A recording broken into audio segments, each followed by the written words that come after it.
IPL auction 2024 के साथ साथ मिचेल स्टार्क और उनके साथ केकेआर टीम इस समय सुर्खियों में बनी हुई है। क्या है पूरा माजरा, यही आपको अपने इस रिपोर्ट में विस्तार से बताएंगे। इस बात पर यकीन करना मुझे और आपको थोड़ा मुश्किल हो रहा होगा कि जिस कोलकाता नाइट राइडर्स ने केवल एक खिलाड़ी यानी मिचेल स्टार्क को खरीदने के लिए करोड़ों रुपए खर्च कर डाले, उसके बाद उन्होंने बाकी 10 खिलाड़ी करीब 7 करोड़ में ही खरीद लिए। इन सब खिलाड़ियों को खरीदने के लिए केकेआर टीम के मेंटर गौतम गंभीर, टीम के सीईओ वेंकी Mysore, coach Chandrakant Pandit, assistant coach अभिषेक नायर व अन्य लोग दुबई के कोका कोला एरिना में मौजूद थे। जैसे ही कोलकाता ने मिचेल स्टार्क को 24.75 करोड़ रुपए में खरीदा, इसके तुरंत बाद ही वेंकी मैसूर मुस्कुराए और गौतम गंभीर के कंधे पर हाथ रख दिया। यानी यह पहले से ही केकेआर की रणनीति का हिस्सा था कि वो हर हाल में मिचेल स्टार्क को खरीदना ही चाहते थे। वेंकी ने ऑक्शन के बाद कहा कि हर ऑक्शन हमेशा से ही टेंशन देने वाला रहता है। 2011 में उनका केकेआर के साथ पहला साल था। उस समय गौतम गंभीर को टीम ने 11.04 करोड़ की कीमत पर खरीदा था। यह उस समय का रिकॉर्ड प्राइस था। तब भी टीम गौतम गंभीर को खरीदना चाहती थी। इस तरह उन्होंने यह भी स्पष्ट किया कि मिचेल स्टार्क को भले ही उन्होंने रिकॉर्ड कीमत में खरीदा हो, पर वो बहुत ही एक्साइटिंग खिलाड़ी हैं। वेंकी ने कहा कि उनके फ्रेंचाइजी कीमत के हिसाब से खिलाड़ियों को नहीं आंकती है। यानी वेंकी के इस बयान से यह स्पष्ट है कि कोलकाता इस माइंडसेट के साथ जाती है कि अगर कोई खिलाड़ी उन्हें खरीदना है तो फिर उसे खरीदने के लिए किसी भी कीमत पर टीम जाने को तैयार रहती है। यहाँ एक बात और समझना जरूरी है कि जब मिचेल स्टार्क को लेकर बोली लग रही थी तो ऐसा लगा कि मेंटर गौतम गंभीर और केकेआर का खेमा यह तय करके बैठा है कि किसी भी कीमत पर उन्हें टीम में लाएंगे ही लाएंगे। करीब 17 मिनट तक बोली लगी और उसके बाद स्टार्क केकेआर के पाले में आ गए। आखिरी में केकेआर और गुजरात टाइटंस के बीच स्टार्क के लिए कंपटीशन भी देखने को मिला।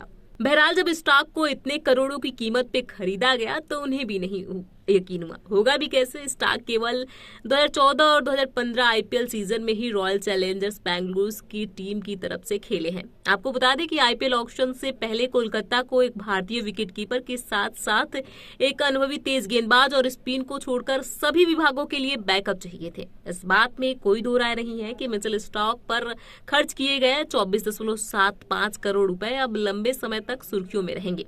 ऑक्शन के बाद पेस अटैक में अब मिचेल स्टार्क और गस एटकिंसन के साथ चेतन साकरिया भी शामिल हो गए हैं। बिहार के मध्य गति के तेज गेंदबाज साकिब हुसैन भी केकेआर में आ गए हैं। हालांकि उन्होंने अब तक केवल T20 मैच में सिर्फ 2 ही मैच खेले हैं। अफगानिस्तान के मुजीब उर रहमान भी अब केकेआर के पाले में हैं। बल्लेबाजी में रमनदीप सिंह, शरफेन रदरफोर्ड और मनीष पांडे के आने से भी मजबूती मिली है। वहीं अंडर 19 खिलाड़ी अंकुश रघुवंशी पर भी केकेआर ने दावा लगाया है। इसके इतर केकेआर ने एकमात्र भारतीय विकेटकीपर के रूप में केएस भरत को शामिल किया है। कोलकाता नाइट राइडर्स के रिटेन किए गए खिलाड़ी में कौन कौन शामिल है ये भी जान लीजिए।